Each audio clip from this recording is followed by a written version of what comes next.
আসসালামু আলাইকুম ওয়া রাহমাতুল্লাহি ওয়া বারাকাতুহু। আশা করি সবাই ভালো আছেন। আলহামদুলিল্লাহ আমিও ভালো আছি। প্রিয় ভাইয়া আপুরা, দীর্ঘদিন পরে আপনাদের সাথে কথা হচ্ছে। বেশ অনেকদিন পরে ঈদের ছুটির পর মোটামুটিভাবে প্রায় 2 সপ্তাহ পরে আপনাদের সাথে দেখা।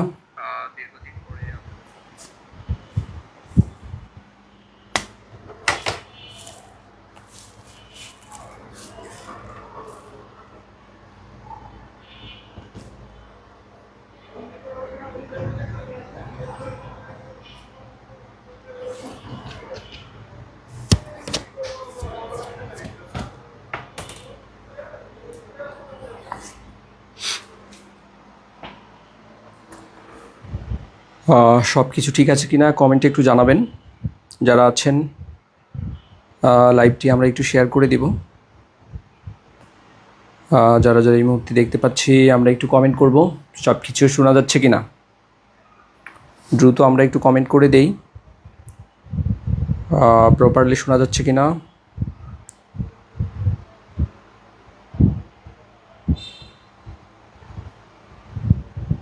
এবং আমাদের যে গ্রুপ আছে আমাদের গ্রুপগুলোতে আমরা একটু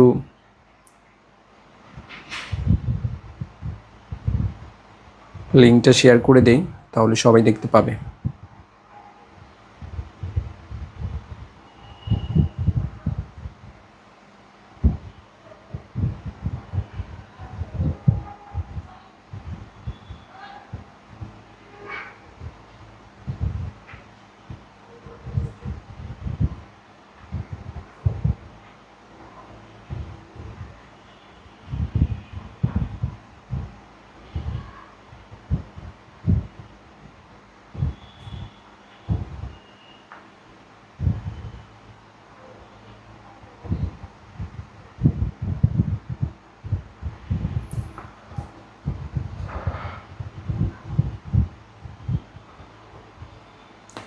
দীর্ঘদিন যাবত আমাদের পেজটাও একটু সমস্যা ছিল।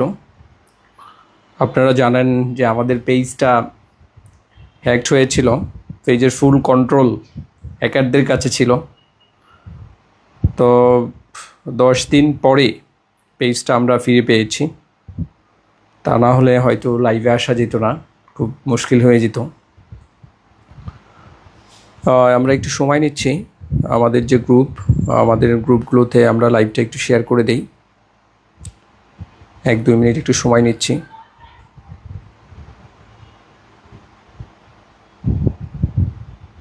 আমাদের যে পেইড ব্যাচের যে গ্রুপগুলো আছে আমরা সবগুলো গ্রুপেই একটু শেয়ার করে দিই।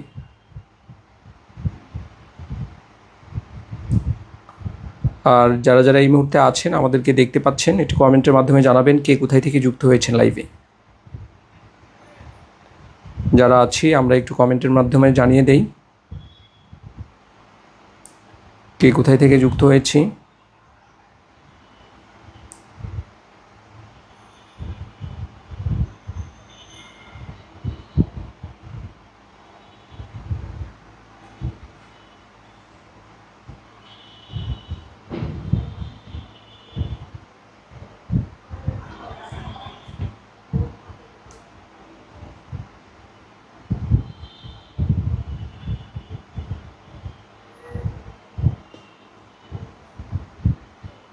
পেজের মাধ্যমে ক্লাস নেওয়া হয়, মানে এখান থেকে সব কিছু কন্ট্রোল করা হয়, কিন্তু পেজটা তো একটু ঝামেলায় ছিল দীর্ঘদিন।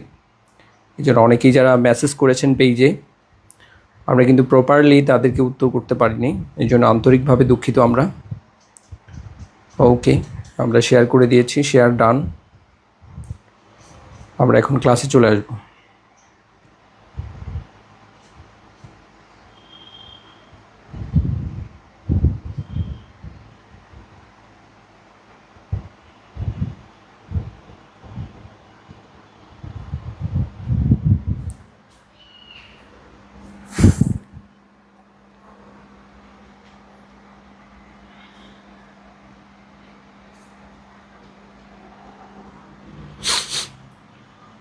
ওকে, আমরা চলে আসছি। দেখি আমরা একটু কমেন্টগুলো পড়ি। ভাই আপু যারা কমেন্ট করেছেন, এমডি রিজাউল ইসলাম বলেছেন স্যার শোনা যাচ্ছে, thank you so much. Maisha Moin আপু ঈদ মুবারক জানিয়েছেন। ঈদ মুবারক, কেমন আছেন স্যার? আলহামদুলিল্লাহ ভালো আছি। সুজয় রয় বলেছেন clear sir, clear, thank you so much. Khadija Rahman আপু বলেছেন স্যার জেনারেল বিষয়ে ভর্তি কবে থেকে? জেনারেল বিষয়ে ভর্তি ইনশাল্লাহ আগামীকাল।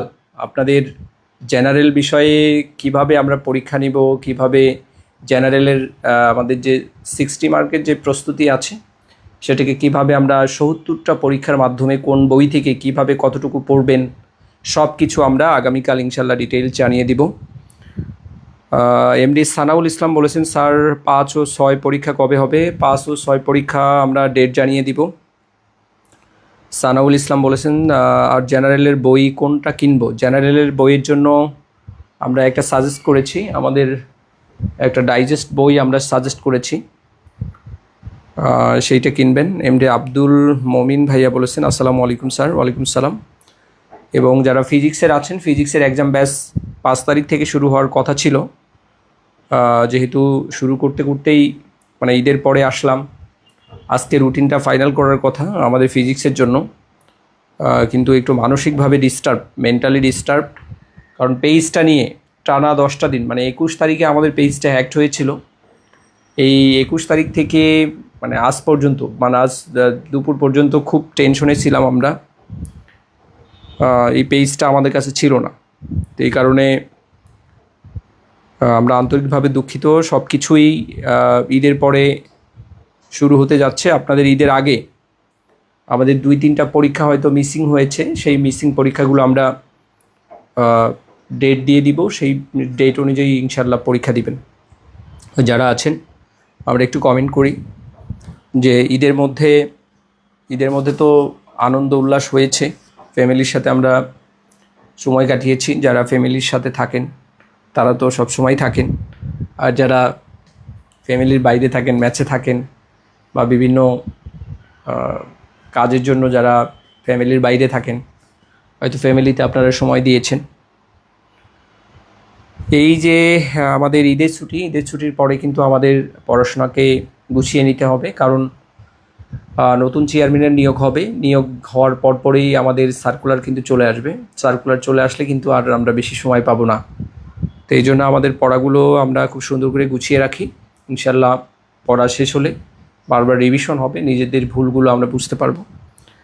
এই জন্য দ্রুত সময়ে আমাদের যে কোর্স আছে এই কোর্সটা আমরা শেষ করব। আমরা যে রুটিন দিয়েছি, রুটিন ওয়াইজ আপনাদের পরীক্ষাগুলো হবে ইনশাল্লাহ। নেক্সট পরীক্ষাগুলো রুটিন ওয়াইজ হবে। আর আজকে 2 তারিখের আপনাদের যে পরীক্ষাটা হওয়ার কথা ছিল, আমরা এই পরীক্ষাটা আজকে নিতে পারবো না। ইনশাল্লাহ আগামীকাল দুপুরের মধ্যে আমরা লিঙ্কটা দিয়ে দিব, এক্সামের লিঙ্কটা দিয়ে দিব, সেখান থেকে আপনারা পরীক্ষাটা দিয়ে দিবেন ভালোভাবে।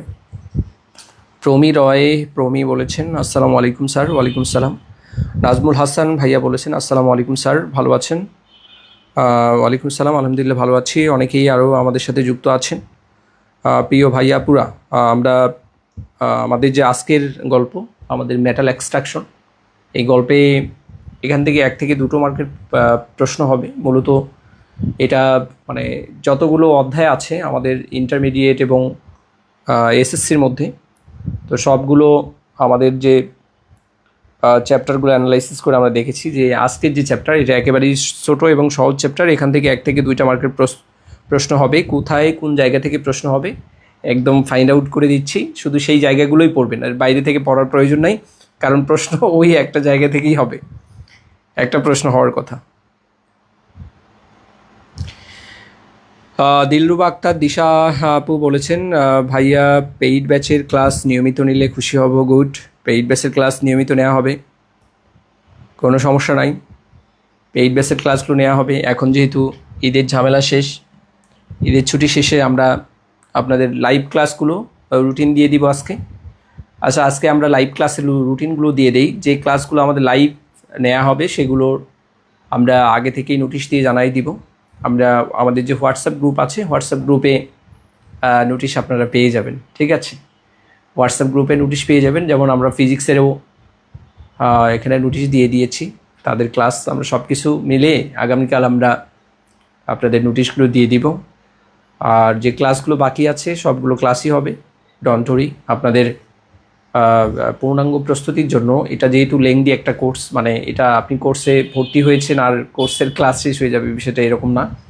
আমাদের যেহেতু একটা প্ল্যানিং আছে, আমাদের এই কোর্স প্ল্যান অনুযায়ী আমরা আমাদের কোর্সটা ইনশাল্লাহ শেষ করবো। আশা করি এই কোর্সের মধ্য দিয়ে আপনাদের, যেহেতু আমরা ইন ডিটেইলস শিখতেছি, আমরা শুধু এমসিকিউ শিখতেছি না, কারণ এমসিকিউ বলতে আলাদা করে কেমিস্ট্রির জন্য বা ফিজিক্সের জন্য কোনো পড়া নেই। আপনাকে মূল বই ধরে ধরে, যেমনটা আমরা আমাদের কেমিস্ট্রি লেকচারের সলিউশন বইটা থেকে একদম ধরে ধরে পড়তেছি। এই বইটা ইনশাল্লাহ যদি ভালোভাবে স্টাডি করেন, আর আশা করি এইখান থেকে আপনার 90 থেকে 100%, কারণ টিচাররা তো বোর্ড বই থেকে প্রশ্ন করবে, আর আমাদের বইটা যেহেতু রেফারেন্স বই, সুতরাং এই বইটা আপনি নিয়মিত স্টাডি করলে ইনশাল্লাহ দেখবেন যে আপনার পুরো সিলেবাস যখন শেষ হবে, আপনি মানে আপনার ভিতর থেকে আলাদা একটা অনুভূতি তৈরি হবে যে ইনশাল্লাহ ইউ ক্যান ডু। তো সেই জায়গা থেকে আমরা যেটা বলি, আপনি নিয়মিতভাবে আমাদের যে ক্লাসগুলো আছে, বিশেষ করে পেইড ব্যাচের যে ক্লাস, এই ক্লাসগুলো একটু দেখবেন। প্রত্যেকটা ক্লাস সময় নিয়ে দেখবেন, অস্থির হওয়া যাবে না। সময় নিয়ে ধীরে ধীরে দেখেন, একটা পড়া ব্রেইনে বসতে সময় লাগে। তো এই জন্য আপনারা যেটা করবেন, সবার আগে পেইড ব্যাচের যে ক্লাসগুলো সেগুলো দেখবেন। এরপরে আমরা যে প্র্যাকটিস শিট দিয়ে থাকি সেই শিট দেখবেন, এবং বই থেকে প্রত্যেকটা লাইন ধরে ধরে যেভাবে পড়ানো হয়, যেই স্টাইলে পড়ানো হয় সেই স্টাইলে পড়ার চেষ্টা করবেন। শুধু বেশি পড়লেই যে ভালো মানে রেজাল্ট করবেন, বিষয়টা কিন্তু এরকম নয়, কারণ আপনাকে গুছিয়ে পড়তে হবে। আর যেহেতু অনেক বড় একটা সিলেবাস, বিশেষ করে কলেজের সিলেবাসটা একদম হিউজ একটা সিলেবাস, সেই জায়গা থেকে প্রশ্ন হবে মাত্র 140টা প্রশ্ন হবে। তো কিছু অধ্যায় আছে, কিছু টপিক আছে, সেই জায়গা থেকে সবসময়ের জন্য প্রশ্ন হবে। আমাদের কাজ হলো টপিকগুলোকে ফাইন্ড আউট করে আপনাদের সামনে আমরা তুলে ধরবো। আপনি কি করবেন, সেই টপিকটাকে নিজেদের মধ্যে খুব ভালোভাবে আয়ত্ত করার চেষ্টা করবেন। ইনশাল্লাহ এখান থেকে আপনারা সর্বোচ্চ মার্ক কমন পাবেন। অনেকেই যুক্ত আছি, তবে আজকে রেসপন্স খুবই কম। আমরা একটু কমেন্ট করি, বেশি করে একটু কমেন্ট করি, লাইভটা শেয়ার করে দিই। সবার আগে লাইভটা শেয়ার করে দিই, কারণ হলো পেজের 12টা বেজে গেছে। এখন আমাদের প্রিয় ভাইয়া আপু, আপনারা যারা আছেন আমাদের সাথে, একটু রেসপন্স করবেন, একটু কমেন্ট করবেন, এবং সেই জায়গা থেকে পেজটা যেন গ্রো করে। পেজের অবস্থা খুবই খারাপ, কারণ পেজটাতে হ্যাকারদের কাছে ছিল, এতদিন পোস্ট করতে পারিনি, রিচ ডাউন হয়ে গেছে। তো সেই জায়গা থেকে এটাকে গ্রো করতে হবে। লাইক কমেন্ট শেয়ার করবেন, ইনশাল্লাহ অনেকের কাছে পৌঁছে যাবে। ঠিক আছে। আরিফুল ইসলাম ভাইয়া বলেছেন বইটা নিয়েছি, গুড। সব চ্যাপ্টারের এমসিকিউ পিডিএফ দিবেন প্লিজ। সব চ্যাপ্টারের এমসিকিউ পিডিএফ পাবেন আপনি যখন আমাদের পেইড ব্যাচে ভর্তি হবেন। যদি পেইড ব্যাচে ভর্তি হন, তখন আমাদের সবগুলো চ্যাপ্টারের আপনি পিডিএফ পাবেন, আদারওয়াইজ অন্য কোনো ব্যাচে থাকলে আপনি পিডিএফ পাবেন না।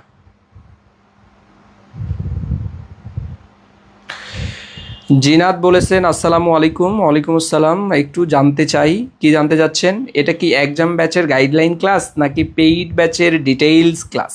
ওকে, আমার বুঝতে একটু প্রবলেম হচ্ছে, প্লিজ একটু বুঝিয়ে বলবেন। আজকে যে ক্লাসটা হবে, এই ক্লাসটা হবে এক্সাম ব্যাচের গাইডলাইন ক্লাস। পেইড ব্যাচের ক্লাসটা মানে আপনাদের মেটাল এক্সট্রাকশনের ক্লাস একটা নেওয়া হয়েছে, সেটার একটা শিটও হিলিয়াম ব্যাচের গ্রুপে আপলোড করা আছে। সেই ক্লাসটা দেখবেন এবং সেই অনুযায়ী প্রিপারেশন নিতে থাকবেন। এই ক্লাসটা আপনাদের কেমিক্যাল বন্ডিংয়ের সাথে, আই হোপ কেমিক্যাল বন্ডিংয়ের সাথে এই ক্লাসটা নেওয়া হয়েছিল। আপনারা দেখবেন যে মেটাল এক্সট্রাকশনের ক্লাস আছে কি না, যদি না থাকে ক্লাসটা আমরা আপলোড করে দিব, কোনো সমস্যা নেই। মাইশা মঈন আপু বলেছেন, কি বলেছেন? স্যার জেনারেলের জন্য কি কোর্স কিনতে হবে? ইয়েস, জেনারেলের জন্য আমরা 70টা পরীক্ষা নেব। এটা কম না তো আপু, এইগুলো সব কিছু মেনটেন করতে আমরা তো এখানে টাইম ইনভেস্ট করি। আপনাদের এখানে সর্বোচ্চ প্রস্তুতির জন্য, যাতে আপনারা একটা স্ট্রং এখানে প্রস্তুতি নিতে পারেন, সেই জন্য আমরা এখানে আপনাদেরকে সর্বোচ্চ সাপোর্ট দিই, সেটা সীমিত ফিতে। 70টা পরীক্ষা হবে, গাইডলাইন ক্লাস হবে জেনারেলের জন্য। প্রত্যেকটা টপিক ধরে ধরে আমরা অ্যানালাইসিস করে বলবো যে কোনটা পড়া উচিত, কোনটা পড়া উচিত না। মোহাম্মদ আব্দুল বরাদ সাজু, আসসালামু আলাইকুম স্যার। ওয়ালাইকুম আসসালাম। বীরাঙ্গনা খাউলা বলেছেন, স্যার পেজ কি এখন ঠিক হয়েছে? হ্যাঁ, আলহামদুলিল্লাহ, আমাদের পেজটা আমরা ফিরে পেয়েছি। ইনশাল্লাহ এই পেজের মাধ্যমে আপনাদের সমস্ত কিছু আমরা শেয়ার করব। সাইমা খানম আপু বলেছেন, পড়াশোনা হচ্ছে না স্যার। কোনো সমস্যা নাই, এই যে আমরা লাইভ ক্লাস শুরু করেছি, হ্যাঁ এখন থেকে নিয়মিত পড়াশোনা হবে। ঈদের ছুটির কারণে অনেকেই পড়তে পারেন নাই, অনেকেই আত্মীয় স্বজনের বাড়িতে এখনও আছেন, কোনো সমস্যা নাই, ফিরে আসেন, পড়ার টেবিলে ফিরে আসেন, আমাদের পড়তে হবে, আমরা ছুটবো।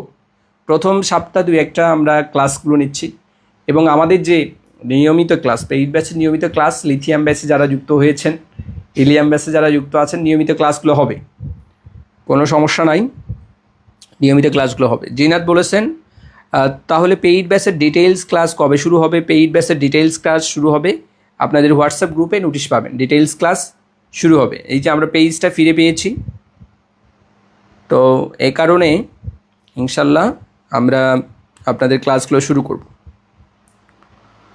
ঠিক আছে, অনেকেই আছেন, যুক্ত আছেন। আমরা তাহলে আমাদের আজকে যে আলোচনা, আমরা সেই আলোচনায় চলে যাচ্ছি। যারা আছেন এই মুহূর্তে যুক্ত আছেন, আমরা একটু লাইভটি শেয়ার করে দিই please, dear brother and sister, আমরা একটু শেয়ার করে দিই।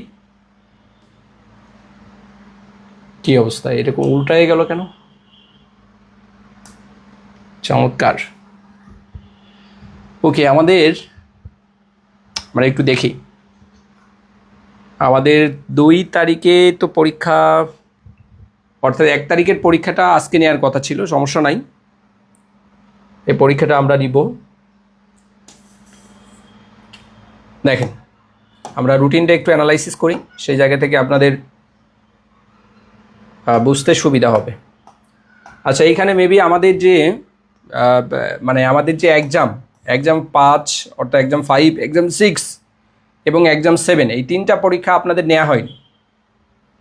এই 5, 6, 7-এর যে পরীক্ষা, এটা আমরা ডেট দিয়ে দিব, যেহেতু আপনারা ঈদের সময় পড়েছেন radio activity and nuclear reaction, এটার আমরা ক্লাস দিয়েছি। পেইড ব্যাচে কিন্তু ক্লাস আছে, এটার দেখবেন যে 2 ঘন্টার মতো ক্লাস আছে। রেডিও অ্যাক্টিভিটি থেকে পরীক্ষায় প্রশ্ন হয়েছিল 4 থেকে 5টার মতো প্রশ্ন হয়েছিল, 4 থেকে 5টার মতো রেডিও অ্যাক্টিভিটি থেকে পরীক্ষায় প্রশ্ন হয়েছিল 49 BCS পরীক্ষায়। সুতরাং এই চ্যাপ্টারটা অনেক বেশি গুরুত্বপূর্ণ। এই চ্যাপ্টারটা ফিজিক্সের সাথে সংশ্লিষ্ট, এবং এই ফিজিক্সের যারা আছেন তারাও কিন্তু আমাদের এই রেডিও অ্যাক্টিভিটি এই চ্যাপ্টার থেকে পরীক্ষা প্রশ্ন হবে, এখান থেকে ভালো করে পড়তে হবে। এসিড বেস আমরা এই জায়গা থেকে কিন্তু স্টাডি করেছি, এসিড বেস থেকে স্টাডি করেছি আমরা। এখান থেকে প্রায় 2-3 ঘন্টার মতো ক্লাস আছে, 2টার মতো ক্লাস আছে, আমরা পেইড বেসে দিয়েছি, অক্সিডেশন রিডাকশনও দিয়েছি। এই 3টা চ্যাপ্টার আমরা পেইড ব্যাচের গ্রুপে, অর্থাৎ আমাদের যারা ক্লাসের জন্য টাকা পে করেছেন তাদেরকে কিন্তু আমরা এই ক্লাসগুলো দিয়েছি, ক্লাসগুলো আপনারা দেখেছেন। এই 3টা এক্সামের যে আমাদের যে শিডিউল, এই শিডিউলটা আমরা দিয়ে দিব, আপনারা রিভিশন করতে থাকুন, মাঝখানে আমরা দিয়ে দিব। আর আজকে যে গল্প আমাদের এক্সাম 8, এই এক্সাম 8-এ আমরা কি দিয়েছি, এখানে স্কুলের জন্য যারা শুধুমাত্র স্কুলে পরীক্ষা দিবেন, যারা স্কুলে পরীক্ষা দিবেন তাদের জন্য, অর্থাৎ যারা কলেজের জন্য প্রিপারেশন নিচ্ছেন তাদের জন্য এই চ্যাপ্টারটি নিন। যারা শুধুমাত্র স্কুলের জন্য প্রিপারেশন নেবেন তাদের জন্য আমাদের এই যে এক্সাম 8, এই এক্সাম 8-এর পরীক্ষা ইনশাল্লাহ আগামীকাল হবে। আর এক্সাম 9-এর যে পরীক্ষাটা, এইটা আপনারা যারা এই যে এক্সাম 3 দিয়েছেন, এক্সাম 3 আর এক্সাম 9 একদম সেম, এক্সাম 3, এক্সাম 9, এইটা মূলত আমাদের পিরিয়ডিক টেবল বা পর্যায় সারণীর যে গ্রুপগুলো আছে, এই যে এখানে গ্রুপ কেমিস্ট্রি, এই গ্রুপ কেমিস্ট্রিতে মূলত আমরা আমাদের যে গ্রুপ 1-এর A, 2-এর A, অর্থাৎ গ্রুপ 1 থেকে 18 পর্যন্ত এখানে মোস্ট ইম্পর্টেন্ট কয়েকটা গ্রুপ আছে। সেই গ্রুপগুলোর বিভিন্ন ধরনের এলিমেন্ট আছে এবং তাদের কিছু কম্পাউন্ড আছে। সেই এলিমেন্ট এবং কম্পাউন্ড থেকে এখানে পরীক্ষায় প্রশ্ন আসছে। দেখবেন যে আমাদের যে কেমিস্ট্রি লেকচারের সলিউশন বইটা আছে, আমাদের যে বেসিক বইটা আছে, এই কেমিস্ট্রি লেকচারের সলিউশন বইতে কমন এলিমেন্টস অফ এই পিরিয়ডিক টেবল আছে, এবং সেই জায়গা থেকে গ্রুপ কেমিস্ট্রি এখানে বিশাল বড় আলোচনা করা আছে। সবগুলো আলোচনা করার এখানে স্টাডি করার প্রয়োজন নাই, শুধুমাত্র বিগত বছরের যে BCS-এর প্রশ্ন আছে কিছু, এবং কিছু নিবন্ধনের প্রশ্ন আছে, কয়েকটা প্রশ্ন আছে, আর পর্যায় সারণীর যে প্রশ্নগুলো, পর্যায় সারণীর প্রশ্ন, এবং আমাদের এই কেমিস্ট্রি লেকচারের সলিউশন থেকে BCS-এর প্রশ্ন এবং নিবন্ধনের যে প্রশ্নগুলো আসছে সেই প্রশ্নগুলো দেখলেই হবে। এর বাইরে এখান থেকে তেমন কোনো প্রশ্ন আসে না, আসবেও না। সুতরাং এখানে খুব বেশি ইফোর্ট দেওয়ার প্রয়োজন নেই। তাহলে আজকের যে গল্প, আমাদের মেটাল এক্সট্রাকশন বা ধাতু নিষ্কাশন, যারা আমাদের স্কুলের জন্য প্রিপারেশন নিচ্ছেন যে সকল ভাইয়া আপুরা, তাদের জন্য খুব ইম্পর্টেন্ট একটা চ্যাপ্টার মেটাল এক্সট্রাকশন। এই মেটাল এক্সট্রাকশন বা ধাতু নিষ্কাশনের যে গল্প, এই গল্পে আমরা চলে যাব। এই যে গল্প আজকের, এইটা মূলত আমাদের যে ফিজিক্যাল সায়েন্স সলিউশন বইটা আছে, এই ফিজিক্যাল সায়েন্স সলিউশন বইতে আমরা এটা যেহেতু স্কুলের চ্যাপ্টার, আমাদের এই স্কুলের চ্যাপ্টার ফিজিক্যাল সায়েন্স সলিউশন বইতে খুব সুন্দর করে দেওয়া আছে। আপনারা চাইলে ফিজিক্যাল সায়েন্স সলিউশন বইটা থেকে স্টাডি করতে পারেন, অথবা আমরা নবম দশম শ্রেণীর ধাতু নিষ্কাশন যে চ্যাপ্টারটা আছে সেই চ্যাপ্টারের পিডিএফটা দিয়েছি, সেখান থেকেও স্টাডি করতে পারেন। সেম টপিক, সব কিছুই এক, শুধুমাত্র আমাদের যে বই আছে ফিজিক্যাল সায়েন্স সলিউশন যে বই, এই বই থেকে স্টাডি করতে পারেন, অথবা আমাদের যে নবম দশম শ্রেণীর যে আমরা পিডিএফটা দিয়েছি সেখান থেকেও আপনি স্টাডি করতে পারেন। যাদের কাছে বই আছে বই থেকে স্টাডি করবেন, আর যাদের কাছে বই নেই আপনারা পিডিএফ থেকে স্টাডি করবেন। ফারজানা আক্তার আপু বলেছেন মেটাল এক্সট্রাকশনের জন্য অনলি পিডিএফ স্টাডি করলেই হবে। ইয়েস, অনলি পিডিএফ স্টাডি করলেই হবে, আর পিডিএফ থেকে সব কিছু পড়তে হবে না, মার্ক করে দিচ্ছি, এই জায়গা থেকেই পরীক্ষা প্রশ্ন হবে। আব্দুল্লাহ আল মনির ভাইয়া বলেছেন পদার্থবিজ্ঞান এমসিকিউ একটু তাড়াতাড়ি পাবলিশ করা যায় কি না দেখেন। পদার্থবিজ্ঞান এবং আমাদের কেমিস্ট্রি অর্থাৎ পদার্থ এবং রসায়ন দুটোই আমাদের একই সাথে, অর্থাৎ সিলেবাস প্রকাশিত হলে আমরা বইগুলো পাবলিশ করব, অথবা আমাদের যখন সার্কুলার হবে তখনই সিলেবাস দিয়ে দিবে। ইনশাল্লাহ বইগুলো আমাদের রেডি আছে এবং খুবই চমৎকার বই। এই বইগুলো আপনাদের আমরা দিতে পাচ্ছি না এই কারণেই, কারণ বইগুলো মানে নতুন সুন্দর একটা সিলেবাস দিবে তারা। আমরা যা পড়তেছি এগুলো সিলেবাসের অন্তর্ভুক্ত, কিন্তু সিলেবাসের একটা ডেকোরেশন থাকে, এই ডেকোরেশনের জন্য আমরা আসলে বইটা আপনাদেরকে দিতে পারছি না। ইনশাল্লাহ সিলেবাস প্রকাশিত হলে সাথে সাথে আপনারা সার্কুলারের সাথে সাথে বইটা পেয়ে যাবেন। আমাদের এক্সাম 8-এর মেটাল এক্সট্রাকশনের যে গল্প, এই গল্পটা আমরা আমাদের ফিজিক্যাল সায়েন্স সলিউশন বই অথবা আমাদের যে আমরা দিয়েছি, আমরা যে পিডিএফটা দিয়েছি নবম দশম শ্রেণীর যে খনিজ সম্পদ ধাতু অধাতু, মূলত এখান থেকেই যে আমাদের মেটাল এক্সট্রাকশনের যে গল্প এখান থেকেই মূলত শুরু হয়।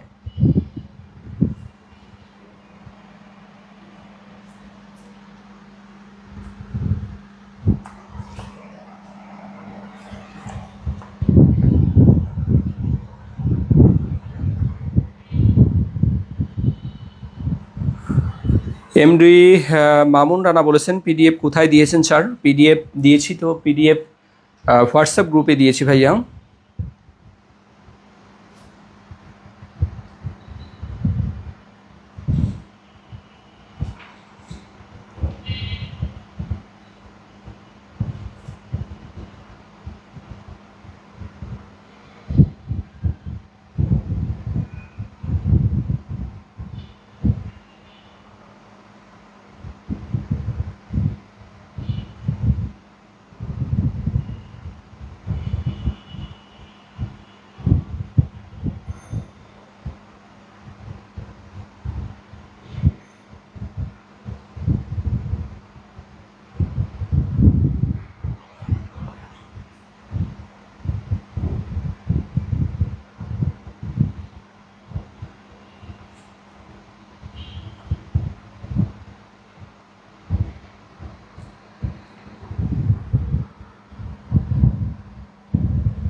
আচ্ছা, সাইমা খানম বলেছেন স্যার 4-5টা প্রশ্ন পড়ার পরেও ভুল করি, এটা কিভাবে সলভ করতে পারি? আচ্ছা, 4-5টা প্রশ্ন পারার পরেও, আচ্ছা পড়া না পারার পরেও ভুল করি। দেখেন এই যে 4-5টা প্রশ্ন আপনি পারেন কিন্তু দাগাইতে গিয়েও ভুল করে ফেলেন, এটা একটা কমন একটা রোগ। এইটা হয় এই কারণে আপনার কনফিউশনের অভাব, মানে সরি এটা আপনার মানে রিভিশনের অভাব। এই রিভিশনের অভাবের কারণে কনফিউশনটা তৈরি হয়। মানে আপনি যদি বারবার একটা বিষয় পড়েন সেই বিষয়ের উপর আপনার কি থাকবে, পূর্ণ দখল থাকবে, কিন্তু আপনি কি করেন একবার পড়েন আর মনের ভিতরে কনফিডেন্স রাখেন ইনশাল্লাহ আমি পারবো, এই পারবেন এইটাই আপনাকে ক্ষতি করে। আপনার জন্য যেটা প্রয়োজন আপনাকে নিয়মিত বারবার পড়তে হবে, তাহলে পড়াটা ব্রেনের মধ্যে গেঁথে যাবে। শাহরিয়ার ইবনে জয়নাল মিম বলেছেন স্যার ঈদের নতুন শার্ট নাকি? ইয়েস, এটা ঈদের শার্ট। ঠিক আছে, বাঁশরী রায়, বাঁশরী আদাব স্যার, আদাব। ঠিক আছে, তাহলে পারার পরেও যাতে ভুল না হয় সেটার জন্য আমরা এখন স্টাডি করবো। আসেন এখন আমাদের যে গল্প খনিজ সম্পদ ধাতু অধাতু, খনিজ সম্পদ আমরা ধাতু অধাতু অর্থাৎ মেটাল এক্সট্রাকশন, এটা নিয়ে আমরা এখন ক্লাসে চলে যাব। সবাই আমরা চলে আসি। অনেকেই আছি, অনেকেই নাই। এখনও সবাই আমরা ঈদের আমেজ শেষ করতে পারি নাই, কিন্তু ঈদের আমেজ তো শেষ করতে হবে, পড়াশোনায় চলে আসতে হবে। অনেকদিন পরে আপনাদের সাথে দেখা হচ্ছে। আমরা একটু গল্পে গল্পে দেখেন, এই চ্যাপ্টার একদম সহজ, একটু রিডিং পড়বেন। ধাতু কাকে বলে, অধাতু কাকে বলে। আচ্ছা, আমরা আমাদের যে বইটা আছে এই বইটাও থেকেও একটু দেখাই আপনাদেরকে, তাহলে সুবিধা হবে। তার আগে আমরা একটু সিলেবাসটা অ্যানালাইসিস করি। আমাদের যে ধাতু নিষ্কাশন আছে, আমাদের যে ফিজিক্যাল সায়েন্স সলিউশন বইটা আছে, এই বই, আমাদের এই ফিজিক্যাল সায়েন্স সলিউশন বই যারা স্কুলের জন্য প্রিপারেশন নেবেন তাদের জন্য মূলত আমাদের এই বইটা থেকেই আমরা স্টাডি করাচ্ছি। এই বইটা ভালো করে দেখবেন, যাদের কাছে আছে তারা দেখবেন। আচ্ছা, ধাতু নিষ্কাশন, ঠিক আছে, মেটাল এক্সট্রাকশন বা ধাতু নিষ্কাশন। এই চ্যাপ্টারে আমরা কি কি দেখব, কি কি পড়ব, সব কিছুই আমরা এখন আপনাদের সাথে আলোচনা করব। ধাতুর সক্রিয়তা সিরিজ, দেখেন ধাতুর সক্রিয়তা সিরিজ আমরা এইটা বিশেষ করে আমাদের যে ইলেকট্রোকেমিস্ট্রি আছে, ইলেকট্রোকেমিস্ট্রিতে আমাদের তড়িৎ রসায়ন, সেই চ্যাপ্টারে আমরা এই সক্রিয়তা সিরিজ নিয়ে কিন্তু খুব সুন্দর আলোচনা করি, এবং সেই চ্যাপ্টার থেকেই আপনি এই সক্রিয়তা সিরিজটা ভালো করে স্টাডি করবেন ইলেকট্রোকেমিস্ট্রি বা তড়িৎ রসায়ন থেকে। আর এখানে দেখেন খনিজ এবং আকরিক, এই দুইটা টার্ম আপনাকে বুঝতে হবে। এই দুইটা টার্মের মধ্যে পার্থক্যও আসে, খনিজ এবং আকরিক। আর এখানে দেখেন যে এই ধাতু নিষ্কাশনের বিভিন্ন স্টেপ আছে। এই ধাতু নিষ্কাশনের যে স্টেপগুলো আমরা এগুলো বলে দিব। আর ধাতু বিশুদ্ধকরণ, এই যে ধাতু বিশুদ্ধকরণ, কিভাবে আমরা একটা ধাতুকে কি করতে পারি, যে বিশুদ্ধ করতে পারি, অর্থাৎ ধাতুর বিশুদ্ধকরণের জন্য, ধাতুকে পিউরিফিকেশনের জন্য আমাদের যা যা প্রয়োজন, যে স্টেপগুলো ফলো করার প্রয়োজন, যে মেথডগুলো ফলো করার প্রয়োজন, সেই মেথডগুলো নিয়ে আমরা একটু আলোচনা করব। 2-3টা মেথড আছে, সেটা আলোচনা করব। আর ধাতুর তড়িৎ বিশোধন, অর্থাৎ ধাতুকে আমরা এই তড়িৎ বিশ্লেষণের সাহায্যে কিভাবে আমরা সেখান থেকে এক্সট্রাক্ট করতে পারি বা সেখান থেকে আমরা পিউরিফিকেশন করতে পারি, সেটাও কিন্তু দেখানো হয়েছে। এবং কিছু সংকর ধাতু নিয়ে আমরা আলোচনা করব। এই সংকর ধাতু এখান থেকে পরীক্ষায় প্রশ্ন হয়। ধাতুর ক্ষয় রোধ, কীভাবে আমরা ধাতুকে ক্ষয়রোধ করতে পারি, অর্থাৎ ধাতুর ক্ষয় থেকে আমরা কিভাবে এখানে বিভিন্ন মেথডের সাহায্যে ধাতুর ক্ষয়রোধ এখানে রোধ করতে পারি, এবং ধাতুকে আমরা কিভাবে রিসাইকেল করতে পারি, বা ধাতুর কি এটা বাংলা হলো পুনঃ প্রক্রিয়াজাতকরণ, অর্থাৎ ধাতুকে কিভাবে রিসাইকেল করা যায় কোনো একটা মেটালকে, সেটার একটা এখানে আলোচনা আছে। এই যে একদম ছোট চ্যাপ্টার, এবং এখান থেকে পরীক্ষায় প্রশ্ন হবে, এই জায়গা থেকে আপনাকে অবশ্যই ভালো করে স্টাডি করতে হবে। সবাই যারা আছেন, আমরা মনোযোগ সহকারে আমরা এই টপিকগুলো এখন কি পড়বেন, কোথায় থেকে কি পড়বেন, এভরিথিং আমরা সব কিছু গুছিয়ে দিচ্ছি। ইনশাল্লাহ আজকে ভালো করে পড়বেন, আগামীকাল এবং আপনাদের আরও 2 দিন সময় থাকবে প্রত্যেকটা পরীক্ষার জন্য। আপনি মোটামুটি 3 থেকে 4 দিন সময় পান, এর মধ্যে পরীক্ষাগুলো দেওয়ার চেষ্টা করবেন। ওকে, আসেন আমরা আমাদের ধাতু নিষ্কাশনের যে গল্প, এই গল্পে যদি চলে যাই, প্রথমত আমরা আমাদের বইটা থেকেই দেখাই, আপনারা এটা বুঝতে পারবেন যে ধাতুর সক্রিয়তা সিরিজ, খনিজ এবং আকরিক নিয়ে এখানে আলোচনা করা আছে। দেখেন, আমরা প্রশ্নের মাধ্যমে আমাদের যে কনসেপ্টগুলো আছে এগুলো ক্লিয়ার করে দিচ্ছি। যাদের কাছে বই আছে আপনারা বই থেকেও স্টাডি করতে পারবেন। আসেন আমরা বই থেকে যদি স্টাডি করতে চাই, যেহেতু আমি এই পিডিএফটা দিয়েছি, সবার কাছে পিডিএফটা আছে, এই পিডিএফটা থেকেই আমি আপনাদেরকে যা যা পড়তে হবে সেগুলো একটু বুঝিয়ে দিচ্ছি। এইটা কিন্তু আমাদের ক্লাস, আমাদের গাইডলাইন ক্লাস, কি পড়বেন, কতটুকু পড়বেন, কোথায় থেকে পড়বেন, কিভাবে প্রশ্ন হবে, এভরিথিং আমরা এই ক্লাসের মধ্যে আলোচনা করব। আপনি এখান থেকে ভালো করে স্টাডি করবেন। দেখেন, আমাদের এই যে খনিজ সম্পদ যে টপিকটা আছে, এটা রিডিং পড়বেন, এখানে তেমন কিছু নাই। তবে এইখান থেকে যে পরীক্ষায় প্রশ্ন হবে, আপনারা খুব ভালো করে এটা একটা স্ক্রিনশট দিয়ে রাখতে পারেন। সেটা হলো আমাদের যে ভূত্বক আছে, এই ভূত্বকের যে উপাদানগুলো আছে, এই উপাদানগুলো থেকে আমাদের মেইন যে এলিমেন্টগুলো আছে, আমাদের যে ভূত্বক, আমাদের এই ভূত্বকটা কী দিয়ে গঠিত, সেই আমাদের যে এলিমেন্টগুলো আছে পর্যায় সারণী, সেই এলিমেন্টগুলো আমাদের পার্সেন্টেজ বা কম্পোজিশনগুলো আমাদের মনে রাখতে হবে। যেমন এখানে দেখেন, সবচেয়ে আমরা ভূত্বকে সবচেয়ে বেশি পরিমাণে কোন এলিমেন্টটা পাই, দেখেন এখানে ভূত্বকে আমাদের সবচেয়ে বেশি পরিমাণে থাকে হলো অক্সিজেন। এটাই কিন্তু পরীক্ষায় প্রশ্ন হয় যে ভূত্বকের সবচেয়ে গুরুত্বপূর্ণ উপাদান কোনটি, বা ভূত্বকের সবচেয়ে এখানে কম্পোজিশন বা এখানে পার্সেন্টেজ সবচেয়ে কার বেশি থাকে, বা ভূত্বকে এখানে সবচেয়ে বেশি পরিমাণে কোন উপাদানটি পাওয়া যায়, উত্তর হলো কি অক্সিজেন। অক্সিজেন হলো 46%, এটা পার্সেন্টেজটা মনে রাখবেন। ভূত্বকে অক্সিজেনের পরিমাণ কতটুকু, আমরা শিখবো এটা কি 46%, মনে রাখবো ভালো করে। এরপরে দেখেন এখানে সিলিকন আছে 27%। দ্বিতীয় সর্বোচ্চ এখানে আমরা উপাদান হিসেবে পাই সেটা হলো সিলিকন পাই। সিমিলারলি এরকমভাবে আমরা বিভিন্ন ধরনের এখানে উপাদান দেয়া আছে, এগুলো আপনারা মনে রাখবেন। অ্যালুমিনিয়াম আছে 8.4%, এগুলো থেকে পরীক্ষায় প্রশ্ন হয়। বিসিএসের যে পরীক্ষা, বিসিএসের যে ভূগোল পার্ট, এই ভূগোল পার্টে, জিওগ্রাফি পার্টে এই জায়গা থেকে কিন্তু পরীক্ষায় প্রশ্ন হয়, প্রায়শই প্রশ্ন আসে। ভূত্বকের যে গুরুত্বপূর্ণ উপাদান এবং তাদের যে কম্পোজিশন বা পার্সেন্টেজ আছে, এটার পরিমাণ কার সবচেয়ে বেশি, কার পরিমাণে কম থাকে, কে কতটুকু পরিমাণে থাকে। তো এই প্রশ্নগুলো আমাদের বিভিন্ন সময় প্রতিযোগিতামূলক পরীক্ষাগুলোতে আমরা আসতে দেখতে পাই। তো এই জন্য আমাদের এই যে কম্পোজিশনের চার্টটা দেওয়া আছে, এই চার্টটা ভালো করে শিখবেন। তাহলে এই চার্টটা আপনাদের মার্কিং করে দিচ্ছি 100% হিসেবে। তার মানে পরীক্ষকরা যখন প্রশ্ন করবে এই জায়গা থেকে পরীক্ষায় প্রশ্ন করার সম্ভাবনা অনেক বেশি। দ্যাটস ওয়াই আপনারা অবশ্যই এই কম্পোজিশন যেটা আছে, বিভিন্ন এলিমেন্টের কম্পোজিশনগুলো খুব ভালো করে স্টাডি করবেন। এখান থেকে পরীক্ষায় প্রশ্ন হবে, সুতরাং এটা কোনোভাবেই মিস করা যাবে না। আপনারা যারা আছেন খুব মনোযোগ সহকারে আমাদের ক্লাসগুলো দেখার চেষ্টা করবেন, দেখবেন যে এই জায়গার থেকে আপনাদের পরীক্ষায় প্রশ্ন হবে, এর বাইরে থেকে পরীক্ষায় প্রশ্ন হবে না। সুতরাং আপনাদের জন্য যেটার প্রয়োজন আমাদের ক্লাসগুলো মনোযোগ সহকারে দেখা এবং সেই অনুযায়ী আপনার পড়ার টেবিলে নিজেকে গুছিয়ে নেয়া। আমরা অ্যাজ এ টিচার আমরা আপনাকে গাইডলাইন দিব, পড়াশোনাটাকে সহজ করে দিব, কিন্তু এটাকে আত্মস্থ করার দায়িত্ব কিন্তু আপনার। আপনি পড়ার টেবিলে বেশি সময় দিবেন, একটা এমসিকিউ বেশি পারবেন। যে যত বেশি পড়ার টেবিলে সময় দিবেন, এটাকে স্বপ্নের আকারে, আপনি যেহেতু একটা স্বপ্ন দেখেছেন, এটাকে বাস্তবায়িত করতে হলে আপনার কিছু কী করতে হবে, কষ্ট করতে হবে। এই কষ্টের মধ্য দিয়ে আপনাকে সফলতার যে দ্বারপ্রান্ত, সেই সফলতায় কিন্তু আপনাকে পৌঁছতে হবে। এটা কিসের মাধ্যমে? কষ্টের মাধ্যমে, পরিশ্রমের মাধ্যমে। এই পরিশ্রমটা নিজের ভিতরে যে যত বেশি করবেন, আপনার সাকসেস, আপনার স্বপ্ন পূরণের যে সম্ভাবনা, এটা অনেক বেশি হবে। পিপাসা লাগতেছে, গরমের দিনে বেশি পিপাসা লাগে, আর অনেকগুলো লাইট চালানো হয়। আপনাদের এই যে স্টুডিওতে ক্লাস নেওয়ার সময় অনেকগুলো লাইট থাকে।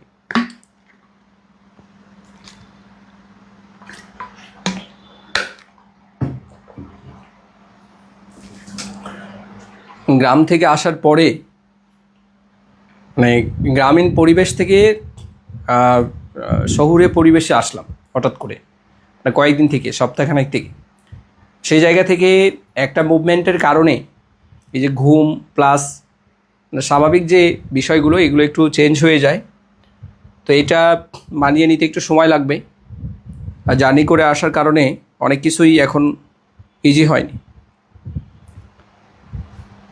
তো সেই জায়গা থেকে আমরা আজকে ক্লাস শুরু করেছি। ইনশাল্লাহ নিয়মিত সকল ব্যাচের ফিজিক্সের ক্লাসগুলো আমরা আগামীকাল থেকে ইনশাল্লাহ আমরা ফিজিক্সের সব কিছু গুছিয়ে দিব।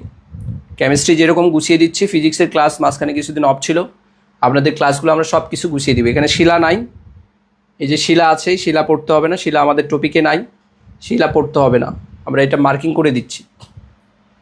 এই শিলা পড়তে হবে না, হ্যাঁ, শিলা বাদ, শিলা আমাদের সিলেবাসে নাই, শিলা বাদ দিতে হবে। এখন আমাদের যে টপিকটা আমাদের মোস্ট ইম্পর্ট্যান্ট সেটা হলো মিনারেলস অ্যান্ড হলো ওরস, অর্থাৎ আমাদের খনিজ এবং আকরিক।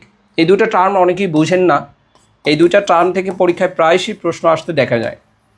আমাদের যে আকরিক এবং আমাদের খনিজ, বিসিএসের যে ভূগোলের যে প্রশ্নগুলো আছে, এই ভূগোলের প্রশ্নগুলো থেকে দেখবেন যে এখানে মিনারেলস এবং এখানে ওরস, এগুলো নিয়ে কিন্তু আমরা অনেকগুলো প্রশ্ন দেখতে পাই। সেই জায়গা থেকে আপনারা এখান থেকে মিনারেল, ওরস, এই যে টার্মগুলো আছে, টার্মগুলো দ্বারা কোনটা কী বোঝায়, এবং বিগত বছরের আপনাদের কাছে ভূগোলের অনেকগুলো বই আছে।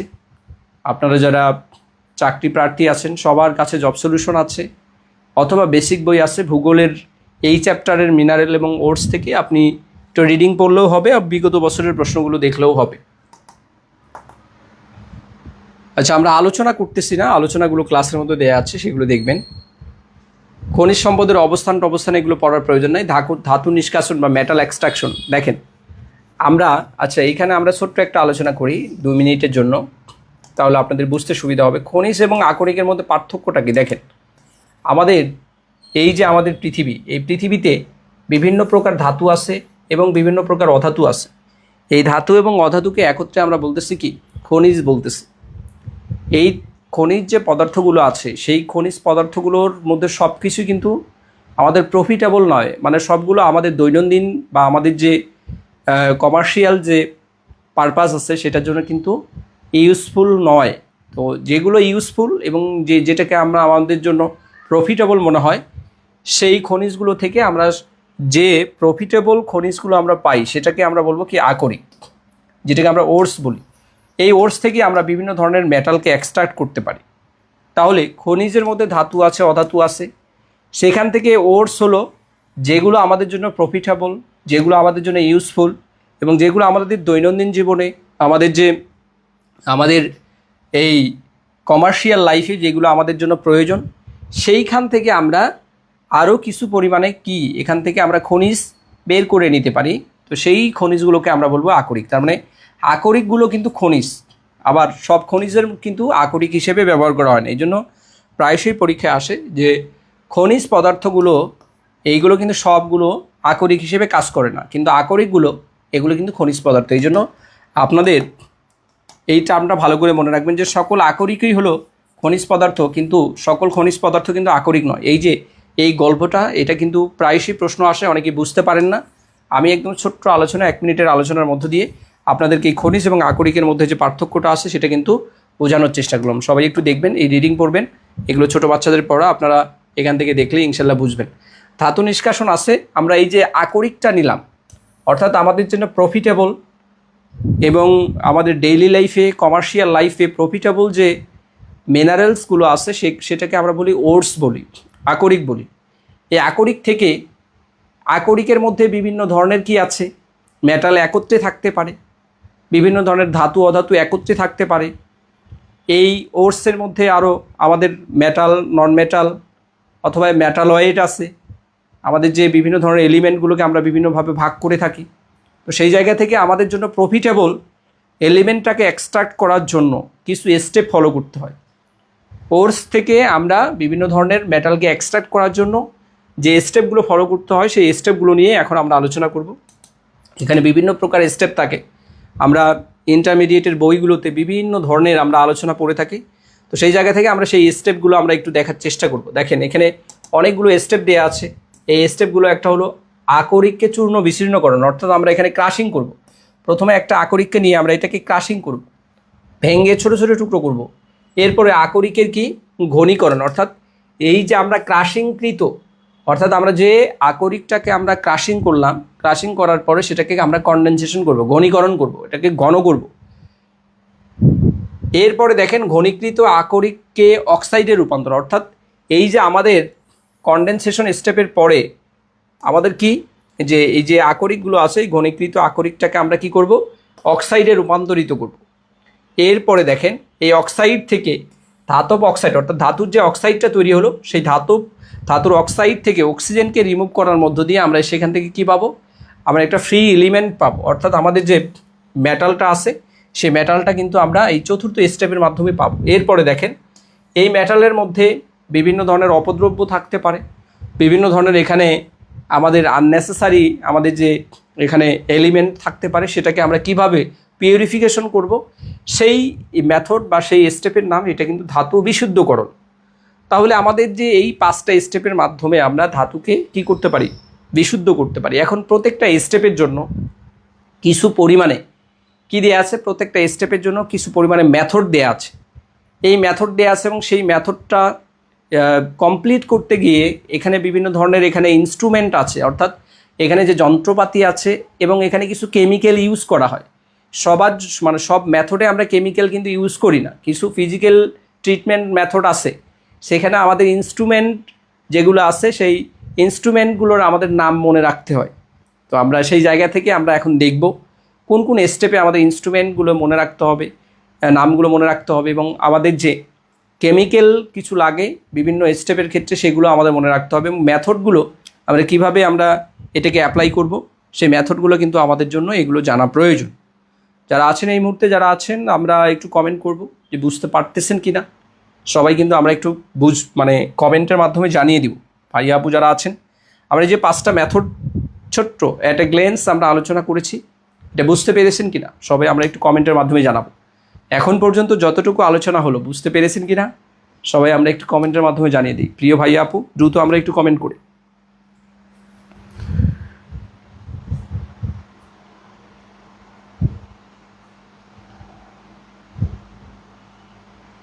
ওকে, রোমানা রাজীব আপু বলেছেন জি। ওকে, থ্যাংক ইউ সো মাচ, বুঝতে পেরেছেন আপনি। বাকি যারা আছেন তাদের কি খবর? তাসমিনা মিরিন বলেছেন, কি বলেছেন? ভাইয়া আমরা বাচ্চা কাচ্চা মানুষ, ঈদ সালামি কিছু দিয়ে না। বাচ্চা কাচ্চা কেমনে, বড় হয়েছেন এখন, সালামি নেওয়ার বয়স শেষ।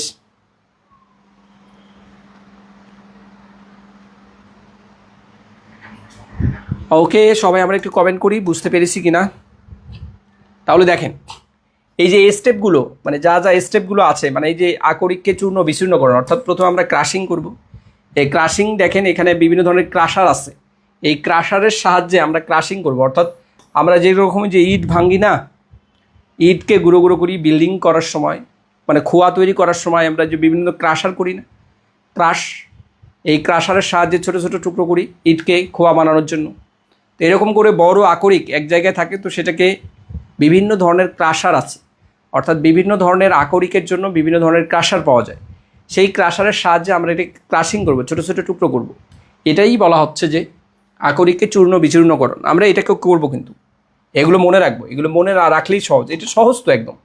তাহলে আমরা এই মেথডগুলো ইউজ করবো। আমরা এইদিকে আলোচনা না যাই, যেহেতু আমাদের এটা গাইডলাইন ক্লাস। আর আকরিকের ঘনীকরণ, এই যে আকরিককে আমরা কনডেনসেশন করব, এটার জন্য দেখেন এই আকরিককে কনডেনসেশন করার জন্য এখানে বিভিন্ন ধরনের মেথড ইউজ করা হয়। এই মেথডগুলোকে আমরা খুব ভালো করে, আপনারা এখানে দেখবেন যে এখানে এই কয়েকটা মেথড আছে। আপনারা এই যে দেখেন এখানে ঘনীকরণের বিভিন্ন পদ্ধতি ব্যবহার করা, অর্থাৎ আমাদের এই যে কনডেনসেশন করার জন্য এখানে বিভিন্ন ধরনের যে মেথড আছে, এটার মধ্যে দেখেন হাইড্রোলাইটিক যে মেথড, এটা ভালো করে মনে রাখবো, হাইড্রোলাইটিক যে মেথড। এরপরে দেখেন ম্যাগনেটিক সেপারেশন যে প্রসেস, চৌম্বকীয় পৃথকীকরণ। তারপরে দেখেন যে ফেনা ভাসমান পদ্ধতি একটা আছে, আচ্ছা, এবং এটা হলো কেমিক্যাল যে মেথড। এই যে চারটা যে মেথড আছে, এই চারটা মেথডের মাধ্যমে আপনার এই কনডেনসেশন করা হয়, অর্থাৎ আকরিককে আমরা কিভাবে ঘনীকরণ করতে পারি, বা আকরিকের যে ঘনীকরণ করা হয় চারটা মেথডের মাধ্যমে। পরীক্ষায় যদি প্রশ্ন আসে যে হাইড্রোলাইটিক পদ্ধতির মাধ্যমে এখানে কি করা হয়, হাইড্রোলাইটিক পদ্ধতিটা হলো এমন একটা পদ্ধতি যেই পদ্ধতির মাধ্যমে আমরা এখানে কি করতে পারি, যে এখানে কিন্তু আমরা এই আকরিককে ঘনীকরণ করতে পারি। চারটা যে মেথড দেওয়া আছে, আপনাকে পরীক্ষায় প্রশ্ন করা হতে পারে নিচের কোন মেথডের সাহায্যে, কোন পদ্ধতির সাহায্যে এখানে আকরিকের ঘনীকরণ করা হয়। তাহলে মেথডগুলোর নাম মনে রাখতে হবে, এবং এই মেথডগুলোতে আমরা কোন সিস্টেমে এখানে এই কাজ করা হয় সেই মেথডগুলো আমরা একটু মনে রাখবো। যেমন এখানে হাইড্রোলাইটিক পদ্ধতি আছে, এগুলো একটু পড়বো, ক্লাসের মধ্যে আলোচনা করেছি, পিডিএফ দেওয়া আছে, সেগুলো একটু দেখবেন। যে ফেনা ভাসমান পদ্ধতি আছে, এগুলো একটু দেখবেন, দেখলেই সহজ। এগুলো মানে খুব বেশি কঠিন কোনো কিছু না। এই যে তেল ভাসমান প্রণালী যে পরীক্ষা, এটা পড়তে হবে না, এটা প্র্যাকটিক্যাল এক্সপিরিয়েন্স, এটা পড়ার প্রয়োজন নেই। বিভিন্ন ধরনের যে ম্যাগনেটিক সেপারেশন প্রসেস আছে, আর এই যে দেখবেন বিভিন্ন ধরনের আপনাদের যে আকরিকগুলো আছে, সেই আকরিকের যে সংকেত, এই সংকেতগুলো থেকে পরীক্ষায় প্রশ্ন আসে, এইগুলো থেকে ভালো করে পড়বেন। যেমন ক্রোমাইটের সংকেত কী, রুটাইলের সংকেত কী, এইগুলো সংকেতগুলো থেকে পরীক্ষায় প্রশ্ন হবে। এগুলো অনেক পরীক্ষায় প্রশ্ন হবে, অনেক, মানে আপনি প্রায় 10টার মতো প্রশ্ন পাবেন সংকেত থেকে, 10টার মতো প্রশ্ন পাবেন। এখানে অর্গানিক কেমিস্ট্রির সংকেত থেকে পরীক্ষায় প্রশ্ন হবে। ইনঅর্গানিক কেমিস্ট্রির যে বিভিন্ন ধরনের ওটস আছে, মিনারেলস আছে, বিভিন্ন ধরনের আপনার এই সংকেত, গুরুত্বপূর্ণ সংকেতগুলো ভালো করে স্টাডি করবেন, যেহেতু এগুলো বোর্ড বই। এই জায়গাগুলো থেকে টিচাররা কিন্তু প্রশ্ন করবে। যেমন রুটাইলের সংকেত কি, টাইটানিয়াম অক্সাইড, ঠিক আছে, টাইটানিয়াম অক্সাইডকে বলা হয় রুটাইল। ক্রোমাইটটা কি, দেখেন এখানে ফেরাস অক্সাইড আর হলো ক্রোমিয়াম অক্সাইড, এই দুইটার যে সম্মিলিত রূপ, এটাকে আমরা বলবো ক্রোমাইট। এইগুলো মনে রাখবেন ভাইয়া, এগুলো মনে রাখলেই কিন্তু পরীক্ষায় প্রশ্ন হয়, আপনি উত্তর করতে পারবেন। যেহেতু এখানে আপনাকে বিস্তারিত লিখতে হচ্ছে না, কিন্তু ছোটো ছোটো যে টপিকগুলো আছে এগুলো ভালো করে স্টাডি করবেন। এখানে দেখেন রাসায়নিক যে পদ্ধতি আছে, কেমিক্যাল যে প্রসেসটা আছে, এই কেমিক্যাল প্রসেসটা ভালো করে স্টাডি করবেন। দেখবেন যে এখানে কেমিক্যালি কীভাবে ট্রিটমেন্ট করা হয়, কীভাবে কেমিক্যালি ট্রিটমেন্ট করা হয় সেটা একটু দেখবেন। যেমন এখানে অ্যালুমিনিয়াম অক্সাইড আছে, এই যে আমাদের অ্যালুমিনিয়াম অক্সাইড, তার সাথে 2 অণু পানি, এটাকে বলা হয় বক্সাইড বলা হয়। এটাকে কি বলা হয়, বক্সাইড বলা হয়। যে এইটা প্রায়শই আসে, যে এডমিশনের পরীক্ষায় এটা হাজার হাজার বার পরীক্ষা আসে, এবং আপনাদের যে 49 BCS পরীক্ষা হয়েছিল এই জায়গা থেকে পরীক্ষা প্রশ্ন হয়। যে এই বক্সাইটের সংকেত কি, বক্সাইট অর্থাৎ অ্যালুমিনিয়ামের যে আকরিকের নামটা কি, এই জায়গা থেকে পরীক্ষায় প্রশ্ন হয়। এগুলো দেখবেন অ্যালুমিনিয়াম ধাতুর যে নিষ্কাশন প্রসেস, হ্যাঁ এইটা দেয়া আছে, এইটা একটু দেখবেন অ্যালুমিনিয়াম ধাতুকে কীভাবে বক্সাইটের মধ্য থেকে আমরা নিষ্কাশন করতে পারি, এটা বিশুদ্ধকরণ যে প্রসেস এটা পরে দেওয়া আছে। ঘনীকৃত আকরিককে অক্সাইডে রূপান্তর, অর্থাৎ এখানে দেখেন যে আমাদের থার্ড যে মেথড এটা হলো আমরা আকরিককে ঘনীকরণ করার পরে এটাকে আমরা একটা অক্সাইডে রূপান্তর করব। এই অক্সাইডে রূপান্তরকরণের জন্য এখানে দেখেন বিভিন্ন ধরনের এই ক্যালসিনেশন প্রসেস আছে, যে ক্যালসিনেশন প্রসেস অর্থাৎ আমরা একটা আকরিক থেকে আমরা কিভাবে সেখান থেকে এই ধাতব অক্সাইড তৈরি করতে পারি সেটার জন্য যে বিভিন্ন ধরনের মেথড আছে এই মেথডগুলো আমরা ইউজ করব। যেমন এখানে আয়রন অক্সাইড এবং 3 অণু পানি, এই আকরিক থেকে আমরা এখানে ফেরিক অক্সাইড, এই ফেরিক অক্সাইড নিয়ে আমরা এখানে আলোচনা করব। জিঙ্ক কার্বনেট আছে, ক্যালসিয়াম কার্বনেট, তো বিভিন্ন ধরনের যে ধাতব কার্বনেট আছে এবং ধাতব যে আকরিকগুলো আছে এই কার্বনেটকে দেখেন তাপ দিলে, এই তাপ দিলে সাধারণত এখান থেকে আলাদা হয়ে যাচ্ছে কার্বন ডাইঅক্সাইডটা। আমরা কার্বনেটকে তাপ দিলে তো কার্বন ডাইঅক্সাইড আলাদা হয়ে যাবে, এটা তো আমরা জানি। আর আকরিকের যে তাপ জারণ পদ্ধতি, অর্থাৎ তাপ জারণ বলতে কি বোঝায়, যে অক্সিজেনের সাথে আমাদের এখানে দহন বিক্রিয়া যেটা আছে, দহন মানে এখানে অক্সিজেনের সাথে পোড়ানো বা অক্সিজেনের সাথে এখানে যে বিক্রিয়াটা হওয়া, এই যে এখানে আপনাদের এই ডেল্টা সাইন দ্বারা এখানে কি বোঝাচ্ছে, মানে আমাদের তাপ জারণ প্রসেস, এটা এখানে তাপের যে প্রসেস, অর্থাৎ অক্সিজেনের সাথে বিক্রিয়া হলে যে তাপটা উৎপন্ন হবে সেটার মাধ্যমে এই যে ধাতব অক্সাইডে কিন্তু রূপান্তরিত হচ্ছে, এটা হলো ফোর্থ যে প্রসেসটা। এবং ধাতব অক্সাইড থেকে দেখেন ধাতব অক্সাইড, এই যে আমরা যে বিভিন্ন ধরনের অক্সাইড পাচ্ছি, এই অক্সাইডগুলো লেড অক্সাইড, জিঙ্ক অক্সাইড, এই এখান থেকে অক্সিজেনকে আমাদের এই অক্সিজেনকে আমরা এখানে রিমুভ করার মধ্য দিয়ে আমরা কিন্তু এখানে ফ্রি এলিমেন্টটা পাবো।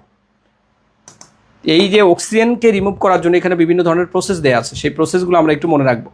দেখেন এখানে আমাদের এই সক্রিয়তা সিরিজ, এই সক্রিয়তা সিরিজে দেখেন আমরা এই সক্রিয়তা সিরিজটা তো পড়বো, কিন্তু এখানে আমরা যেহেতু যে এই সক্রিয়তা সিরিজের মধ্যে আমরা বেশ কয়েকটা বিষয় নিয়ে এখানে আলোচনা করব। দেখেন এখানে কার্বন বিজারণ পদ্ধতি, আমরা এই যে আমাদের যে এই ধাতব অক্সাইড থেকে আমরা কিভাবে অক্সিজেনকে আমরা রিমুভ করতে পারি সেটার জন্য বিভিন্ন ধরনের এখানে সক্রিয়তার উপর ডিপেন্ড করে মেথড ইউজ করা হয়েছে, সেই মেথডগুলো আমরা দেখব।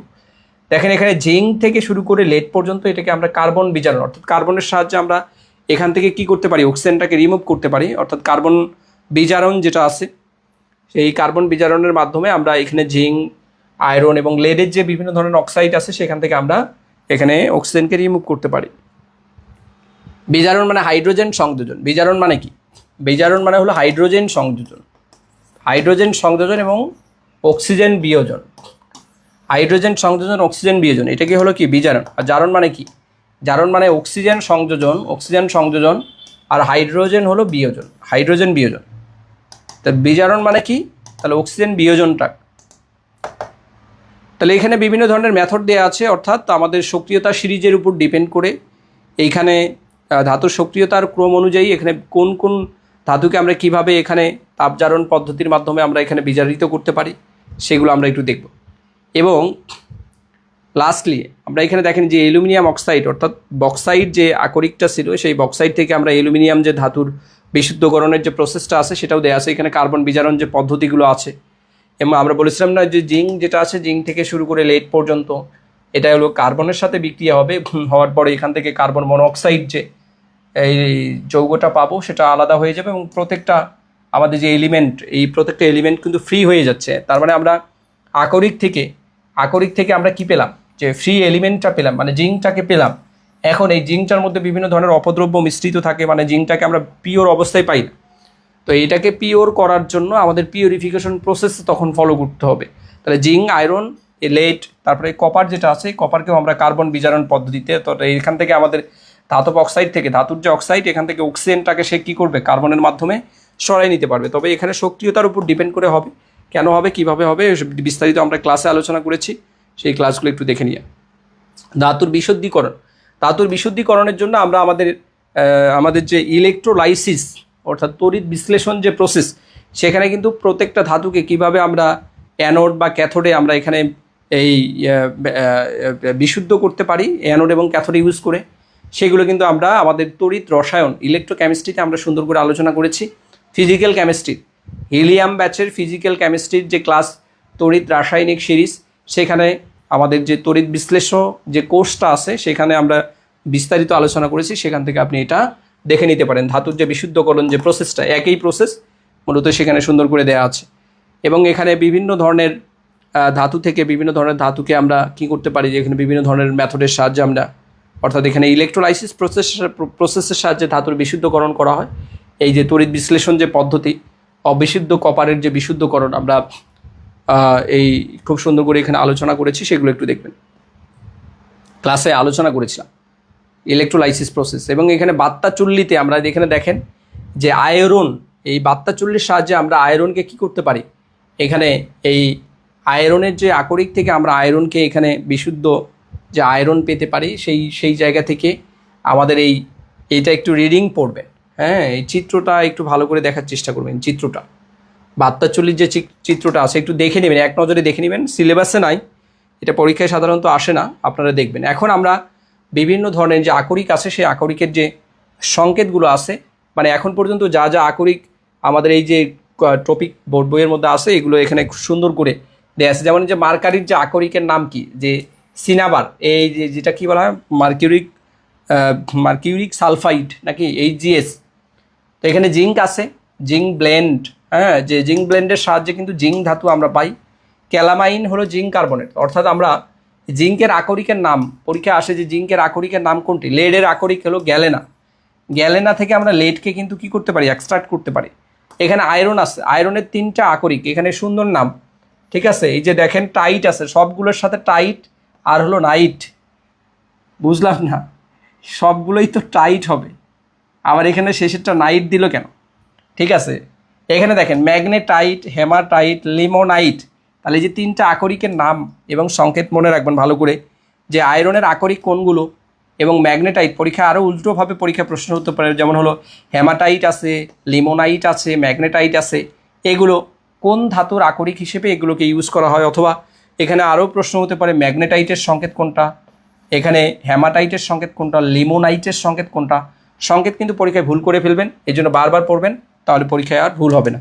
তাহলে সিমিলারলি যতগুলো আকরিক দেওয়া আছে সবগুলো আকরিক একদম ঠাটা মুখস্থ করবেন। সংকেত দিলে সংকেত যেন পারেন, কোন ধাতুর আকরিক কোনটা, এগুলো ভালো করে মনে রাখবেন।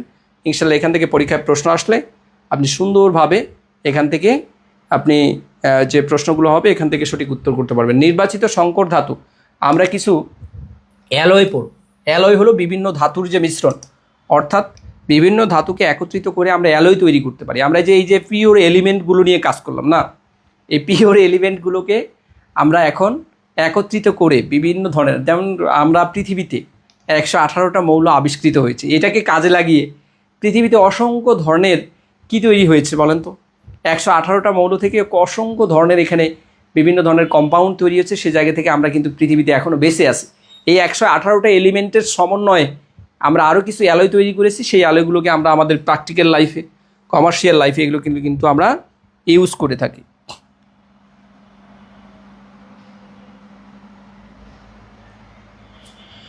ওকে, তাহলে আমরা নির্বাচিত সংকর ধাতু, এগুলো এই ধাতুগুলোর মধ্য থেকে আমরা এগুলো ক্লাসে আলোচনা করে দিয়েছি। যেমন এখানে দেখেন স্টিল, স্টিল মানে হলো ইস্পাত, ইস্পাতে দেখেন লোহা আছে, কার্বন আছে, তার মানে স্টিলের যে মূল এলিমেন্ট, পরীক্ষা আসতে পারে স্টিলের মূল এলিমেন্ট হিসেবে কোনটা কাজ করে, এটা কিন্তু দেখেন লোহা, লোহাই হলো স্টিলের মূল এলিমেন্ট।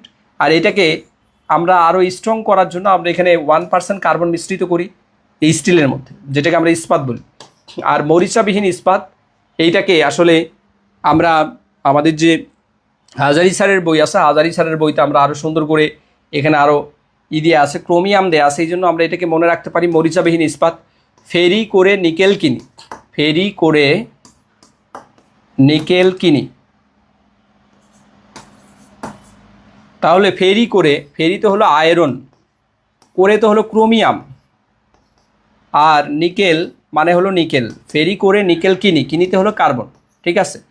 আর এটার যে 5% বা কম্পোজিশন দেওয়া আছে, এটা ছোটো বাচ্চাদের বই তো, 73, 18, 8, 1, এটা মনে রাখবেন, 73, 18, 8, 1, এটা পার্সেন্টেজ। তাহলে কতটুকু আছে? ফেরি করে নিকেল কিনি, এখানে 3টা দেওয়া আছে, তো 4টা মনে রাখবেন, 4টা আয়রন, ক্রোমিয়াম, নিকেল এবং কার্বন। তাহলে আয়রন, ক্রোমিয়াম, নিকেল, কার্বন, ফেরি করে নিকেল কিনি, এটা মনে রাখবেন, সারা জীবন মনে রাখবেন। আমি ছোটোবেলায় আমার বিএএফ শাহিন কলেজের টিচার আমাকে এটা শিখিয়েছিলেন, কামরুজ্জামান স্যার। তো আমার এটা ছোটোবেলার গল্প মনে আছে এখনও। আপনারা এটা পড়বেন যে ফেরি করে নিকেল কিনি। আমাদের ক্লাসে স্যার এরকম করে নোট করে করে পড়াইতেন, আমরা সবগুলো নোট করতাম।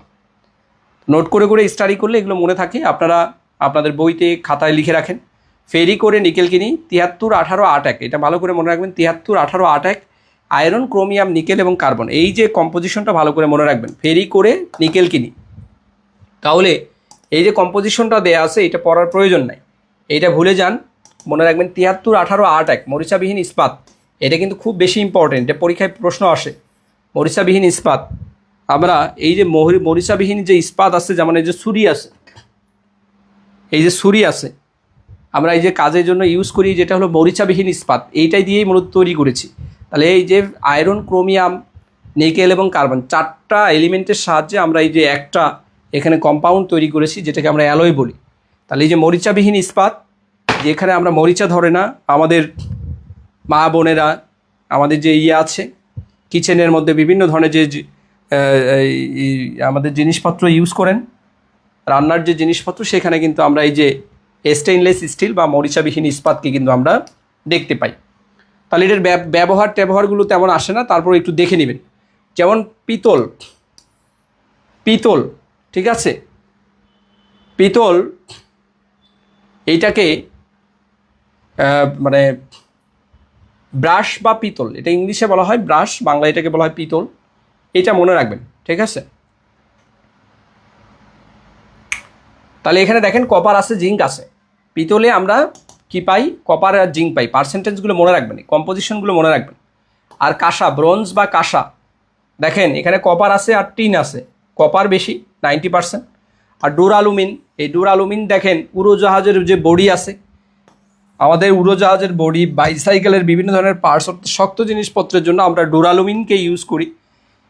এই ডুরালুমিন হলো অ্যালুমিনিয়াম, এখানে অ্যালুমিনিয়াম হলো 95% অ্যালুমিনিয়াম থাকে। কপার আছে, ম্যাগনেসিয়াম আছে, কত পার্সেন্টেজ আছে এগুলো একটু দেখে নেবেন। ডুরালুমিনকে কী কাজে ইউজ করা, এটা পরীক্ষা আসে। ডুরালুমিনকে কোন কাজে ইউজ করা হয় এটা পরীক্ষা আসে, এগুলো ভালো করে দেখবেন। যে উড়োজাহাজের বডি এবং বাইসাইকেলের যে পার্টস, এটাকে আমরা কিন্তু এই ডুরালুমিন তৈরিতে আমরা কিন্তু ইউজ করি। হ্যাঁ, অর্থাৎ ডুরালুমিন দিয়ে আমরা এই দুটা ইউজ করি, অর্থাৎ ডুরালুমিনের সাহায্যে আমরা উড়োজাহাজের বডি, বাইসাইকেলের পার্টস, এগুলো কিন্তু আমরা তৈরি করি। এই যে এখন আমাদের যে বোনেরা আছেন, আমাদের বোনদের জন্য আমরা যাদের বিয়ে হয় নাই, যাদের বিয়ে হয়ে গেছে তাদের তো হয়েই গেছে, যাদের বিয়ে হয় নাই তাদের জন্য সচেতনতার জন্য এইটাকে আমার আলোচনা করতেই হবে, যেহেতু এখনও বিয়ে হয় নাই, সুতরাং সচেতন হতে হবে। এবং আমাদের ক্যারেটের যে গল্প, এই ক্যারেটের গল্পটা আপনাকে ভালো করে আয়ত্ত করতে হবে। এবং যারা অবিবাহিত ভাইয়া আপু আছেন, যারা বিশেষ করে অবিবাহিত ভাইয়া এবং আপুরা যারা আছেন, আপনাদের উভয়ের জন্য ক্যারেটের গল্পটা জানা প্রয়োজন। তাহলে এই যে ক্যারেট, এই ক্যারেটকে কিভাবে আমরা এইটাকে আয়ত্ত করতে পারবো? দেখেন, ক্যারেটটা হলো স্বর্ণের বিশুদ্ধতার পরিমাপক। পরীক্ষায় প্রায়শই আসে ক্যারেটটা কি। ক্যারেট হলো স্বর্ণের যে বিশুদ্ধতা, স্বর্ণকে আমরা পরিমাপ করব। এই স্বর্ণের বিশুদ্ধতার জন্য আমরা, বা গোল্ডের যে পার্সেন্টেজ, এইটাকে আমরা কিভাবে পরিমাপ করব, সেটার জন্য আমরা একটা একক ইউজ করে থাকি, সেটাকে বলা হয় ক্যারেট। তাহলে এই ক্যারেটের বিভিন্ন ধরনের গ্রেড আছে। এই ক্যারেটের গ্রেডের মধ্যে আমরা 24 ক্যারেট এবং 22 ক্যারেট এবং আরেকটা হলো 21 ক্যারেট। এরপরে সিমিলারলি আরও আসতেই থাকবে, 20 আছে, তারপরে হলো 18 ক্যারেট আছে, 15 ক্যারেট আছে, 10 ক্যারেট আছে। এইগুলো হলো স্বর্ণের বিশুদ্ধতার পরিমাপক, অর্থাৎ ক্যারেট দ্বারা আমরা বুঝবো যে এখানে কত পার্সেন্টেজ পরিমাণে কি আছে, গোল্ড বা স্বর্ণ আছে। আমরা এই গোল্ড বা আমরা স্বর্ণ নিয়ে যে গুরুত্বপূর্ণ আলোচনা করতেছি, সেটা কিন্তু মনোযোগ সহকারে বোঝার চেষ্টা করব। তাহলে সবচেয়ে বিশুদ্ধ মানে 100% যে আমাদের শুধুমাত্র গোল্ডেই আছে, যেটাকে বিস্কিট বলা হয়। আপনারা কেজিএফ মুভি দেখেছেন? এই কেজিএফ মুভিতে এই যে নায়ক, সে কিন্তু এই যে আমাদের যে এই গোল্ড যে এক্সট্রাক্ট করে, অর্থাৎ স্বর্ণের যে বার, এই স্বর্ণের বার যে কারখানা থাকে, সেই কারখানা থেকে স্বর্ণের বার এটাকে এক্সট্রাক্ট করে এবং সেটাকে বিক্রি করে, অর্থাৎ পুরো রাজ্যের সে মাফিয়া। অর্থাৎ এখানে দেখেন আমাদের যে ইউজফুল মেটাল, আমাদের যে গোল্ড আছে, এই গোল্ডের দামও তো অনেক বেশি এখন। বর্তমানে ভরি কত, ভরির দাম কত আমরা একটু দেখি, ইন্টারনেটে দেখি কত ভরি, এক ভরি স্বর্ণের দাম কত।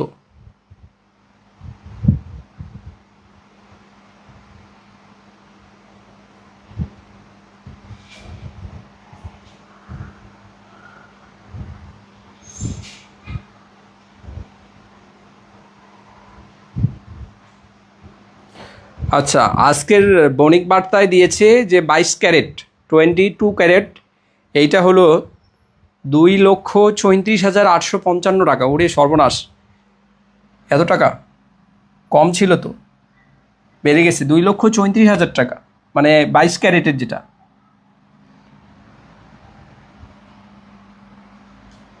তার মানে দেখেন 22 ক্যারেটের আমরা এক ভরি স্বর্ণ যদি নিতে চাই তাহলে 2,34,000 টাকা, 2,34,000।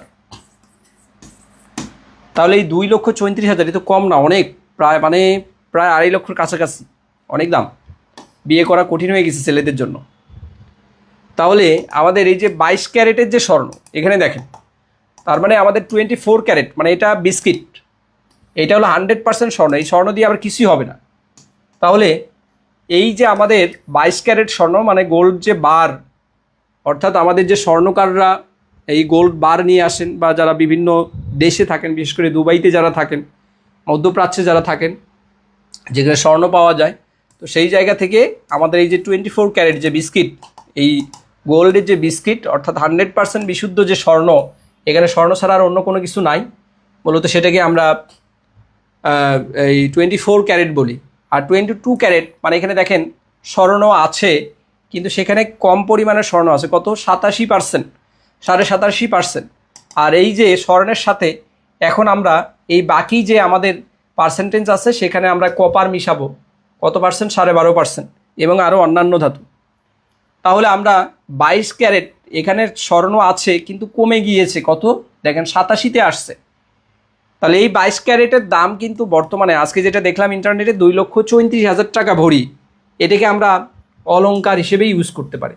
তাহলে আমাদের যে বোনেরা আছেন তাদের জন্য একটা বুদ্ধি দিচ্ছি, আপনারা স্বর্ণ যে এই বিয়ের সময় যে স্বর্ণ নেবেন, স্বর্ণের সময় এইখানে স্বর্ণ নেওয়ার সময় আপনারা 22 ক্যারেটের স্বর্ণটা নেবেন, তাহলে যে বেশি পরিমাণে স্বর্ণ থাকে, মানে আপনাদের যে অলংকার, চুড়ি থাকবে, তারপরে গলার চেইন থাকবে, আরও আংটি থাকবে, আর যাই থাকুক না কেন, আপনাদের বিভিন্ন ধরনের যে অলংকার আছে এটা আপনারা 22 ক্যারেটের নেওয়ার চেষ্টা করবেন। তাহলে আপনি বেশি পরিমাণে এখানে কি পাবেন, স্বর্ণ পাবেন। এটা হলো স্বর্ণের দিক থেকে আপনার 22 ক্যারেটের স্বর্ণ নিলে আপনারা জিতবেন, ঠিক আছে, বুদ্ধি শিখাই দিচ্ছি। তাহলে স্বর্ণের নেয়ার, অলংকার নেওয়ার সময় আপনারা 22 ক্যারেটের নেবেন। এটা হলো মেয়েদের জন্য, অর্থাৎ আমাদের যারা আপু আছেন এই আপুদের জন্য এটা বুদ্ধি দিচ্ছি। সমস্যা নাই, যারা অবিবাহিত, যারা আনম্যারিড ভাইয়ারা যারা আছেন তাদের জন্য বুদ্ধি আসতেছে, আপনারা একটু ওয়েট করুন। তাহলে আমাদের 22 ক্যারেটের গল্প চলে গেল। আমরা 21 ক্যারেটে যখন যাব তখন এই যে আমাদের যে গোল্ডের যে পার্সেন্টেজ এটা কিন্তু আরও কমতেছে। দেখেন 22 ক্যারেটে স্বর্ণ ছিল কত পার্সেন্ট, 87% ছিল, সেখান থেকে কমে কত হলো, 21 ক্যারেটে কত হলো, 21 ক্যারেটে আমাদের এখানে গোল্ডের পার্সেন্টেজ হলো 61%, অনেক কমে গেছে, 87 থেকে 61, তার মানে আমাদের এখানে 26% কমে গেছে। আমাদের সিমিলারলি দেখেন এখানে এই 21 ক্যারেট, এখানে আমাদের আরও অনেকগুলো ক্যারেট আছে, কিন্তু এখানে আমাদের 24, 22, 21, আমাদের 18 আছে, 19 আছে, এরকম করে আছে, কিন্তু সেই পার্সেন্টেজগুলোকে এখানে হাইলাইট করা হয় নাই। আমাদের 20 ক্যারেটে আরও স্বর্ণের পরিমাণ কম থাকবে। তাহলে এখানে মোটামুটি যে আমাদের যারা আপুরা আছেন, যাদের বিয়ে হয়নি, আপনারা যদি 22 ক্যারেট নেন তাহলে মোটামুটি জিতে যাবেন। মোটামুটিভাবে মানে আপনি পূর্ণাঙ্গভাবে জিতে যাবেন। তবে এটা আসলেই 22 ক্যারেট কিনা এইটা কিন্তু আপনি জানবেন না, মানে এটা জানার কোনো ধরনের উপায় নেই আপনার, যদি না আপনাকে স্বর্ণের যে দোকান আছে বাংলাদেশে, তারপরে বিভিন্ন গোল্ডের যে দোকান আছে, অর্থাৎ জুয়েলারি যেগুলো আছে, এই জুয়েলারির যে দোকান, সেখানেও কিন্তু মানে বিশুদ্ধভাবে এই ক্যারেটের যে, এটা ক্যারেট কিন্তু বায়ু নিরোধক যে ইনস্ট্রুমেন্ট আছে সেখানে কিন্তু এই ক্যারেটটাকে সিল করা থাকে। এখানে সিল করা বিভিন্ন ধরনের যে ইনস্ট্রুমেন্ট আছে অর্থাৎ ব্যালেন্স আছে, সেই ব্যালেন্সে কিন্তু এটা পরিমাপ করা হয়। তো বাংলাদেশ তো হলো মানে ভণ্ডদের জায়গা। তো এখানে দেখা যায় যে সেখানেও মানে ভুজুং ভাজুং করে আপনাদেরকে বুঝাই দিবে যে এটা আসলে 22 ক্যারেট, কিন্তু আসলে অরিজিনালি এখানে 22 ক্যারেট পাবেন না। দেখবেন যে অরিজিনালি সেখানে আছে 17 ক্যারেট, 18 ক্যারেট এরকম থাকবে। তো বাংলাদেশ তো আসলে সঠিকভাবে পরিমাপ করা যায় না। তবে বাংলাদেশে বেশ কিছু প্রতিষ্ঠান আছে, তাদের কাছে গেলে আপনারা একদম একুরেট এটা আসলে 22 ক্যারেট কিনা, অর্থাৎ আপনার ক্যারেটের যে একুরেট যে এই পরিমাপটা, এটা একুরেসি কিন্তু আপনি এটা বুঝতে পারবেন। এই জন্য আপুরা যারা আছেন আপনারা 22 ক্যারেটের স্বর্ণের যে অলংকার এইটা আপনি ডিমান্ড করতে পারেন। আর ভাইয়ারা যারা আছেন আপনাদের জন্য যেটা করা উচিত সেটা হলো যে সামর্থ্য থাকলে 22 ক্যারেট দিবেন, না থাকলে আপনার সামর্থ্য যতটুকু থাকে ততটুকু আপনি দিবেন, ঠিক আছে। আর যদি নাই মানে তাহলে আপনি 18 ক্যারেট 15 ক্যারেট নিয়ে এসে এটাকে বলে দিবেন যে এটা হলো 22 ক্যারেট, তাহলেই কিন্তু হয়ে যাবে। সামর্থ্য থাকবে সেই জায়গা থেকে আপনি 22 ক্যারেট দেওয়ার চেষ্টা করবেন। সামর্থ্য কম থাকলে আপনি আপনার সামর্থ্য অনুযায়ী ক্যারেট পরিমাপ করে, যদি না মানতে চায় বলবেন এটা 22 ক্যারেট, কারণ বিয়ের দিন তো আর পরিমাপ করবে না।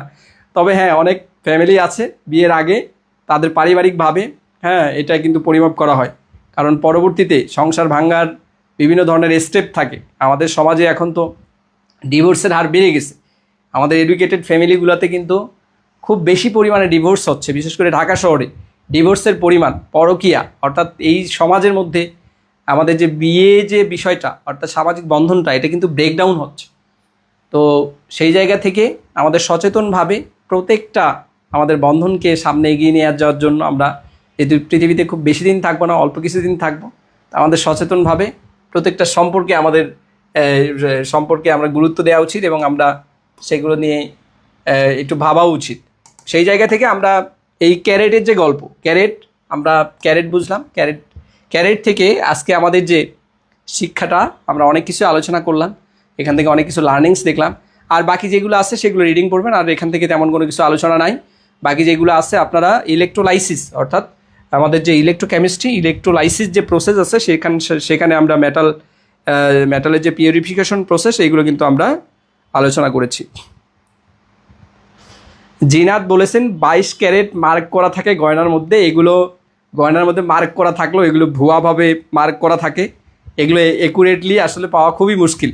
আপনি দেখবেন যে বাংলাদেশে যেটা 22 ক্যারেট আপনি অন্য কোনো কান্ট্রিতে নিয়ে যান, দুবাইতে নিয়ে যান, তাদের ভালো যে ব্যালেন্স তারা আপনি চেক করবেন যে 18 ক্যারেট চলে আসছে। রুমানা রাজীব বলেছেন হলমার্ক করা থাকে, হলমার্কের মধ্যেও এখানে ঝামেলা থাকে। হ্যাঁ, হলমার্ক করা থাকলেও ঝামেলা থাকে। এই মানে স্বর্ণের যে বিজনেস এটাই কিন্তু একটা কঠিন বিজনেস। হ্যাঁ, ঠিক আছে। জিনাত বলেছেন 18 ক্যারেটের গল্প নাই কেন? ছোট, যেহেতু ক্লাস 10-এর এখানে ছোট বাচ্চাদের বই, এখানে আমাদের 22 ক্যারেট, 21 ক্যারেট এবং আমাদের 24 ক্যারেট নিয়ে আলোচনা করা আছে। ঠিক আছে ভাইয়া আপু যারা আছেন, আপনাদের অনেক কিছু বুদ্ধি দিলাম, এগুলো কিন্তু অ্যাপ্লাই করবেন, ঠিক আছে? খালি শিখলে হবে না, এগুলো অ্যাপ্লাই করবেন। আপনাদেরকে নিয়ে আজকে মানে ঈদের পরে অনেক সুন্দর আলোচনা হলো, আশা করি আপনাদের এটা অনেক বেশি হেল্পফুল হবে। আমাদের এই আলোচনা থেকে আপনারা কতটুকু উপকৃত হলেন আমি সেটা বলতে পারবো না, তবে আমাদের ক্লাসটা আপনি বুঝতে পেরেছেন কিনা একটু কমেন্টের মাধ্যমে জানিয়ে দিন। আমরা একটু দ্রুত জানতে চাই আপনি ক্লাসটি বুঝতে পেরেছেন কিনা। এই যে ছোট ছোট আলোচনা গল্প আমাদের এটার মধ্যে দিয়েই দেখবেন যে পরীক্ষায় চলে আসছে, এটা বুঝতে পেরেছেন কিনা ভাইয়া আপু যারা আছেন, আমরা একটু কমেন্ট করি যে আজকের ক্লাসটি বুঝতে পেরেছেন কিনা এবং আজকের ক্লাসটি কেমন লাগলো আপনাদের। সবাই আমরা একটু কমেন্ট করি আজকের ক্লাসটি কেমন লাগলো এবং সবাই বুঝতে পেরেছেন কিনা।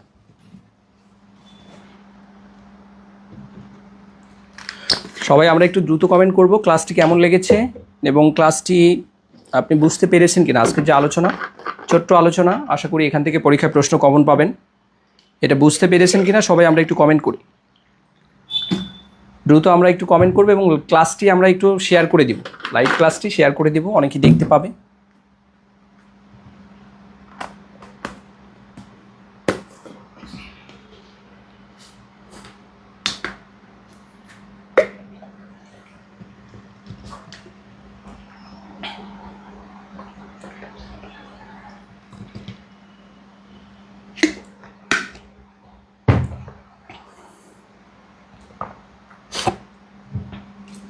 তাহলে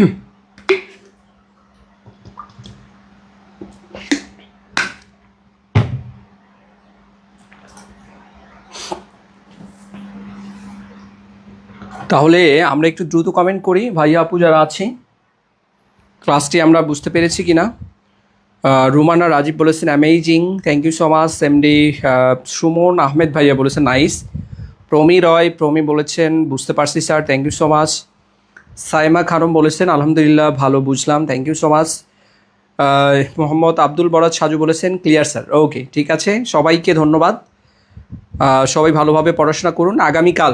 আগামীকাল আপনাদের পরীক্ষাটা হবে, পরীক্ষাটা ভালোভাবে পরীক্ষাটা দেওয়ার চেষ্টা করবেন। আজকে পড়েন, কালকে সারাদিন পড়েন, আরও মোটামুটি 2 দিনের মতো আপনারা লিঙ্কটা এখানে থাকবে।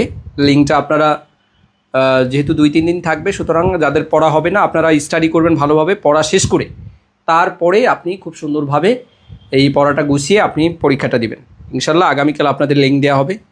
আজকে আমরা আর সময় নিচ্ছি না, গরম, প্রচণ্ড গরম লাগে, মানে এই লাইট চলে স্টুডিওতে, অনেকগুলো লাইট উপরে নিচে সামনে বামে, হ্যাঁ ডানে বামে অনেকগুলো লাইট থাকে, এই লাইটের কারণে একটু গরম লাগে। আজকে সময় বেশি নিচ্ছি না, সবার জন্য শুভকামনা থাকবে, সবাই ভালো করে পড়েন, পড়লেই লাভ আসছে, না পড়লেই লস, এই জিনিসটা ভালো করে মনে রাখবেন। আর যে আলোচনা করলাম আমাদের যে ক্লাস থেকে ইনশাল্লাহ সব প্রশ্নই কমন পড়বে, যেভাবে বলছি সেভাবে স্টাডি করেন, আশা করি আপনার জন্য আমাদের যে ক্লাসগুলো আছে এটা অনেক বেশি আপনার এই বেনিফিটেড হবে। ঠিক আছে, সবার জন্য শুভকামনা, সবাই ভালো থাকবেন। আসসালামু আলাইকুম ওয়া রাহমাতুল্লাহি ওয়া বারাকাতুহু।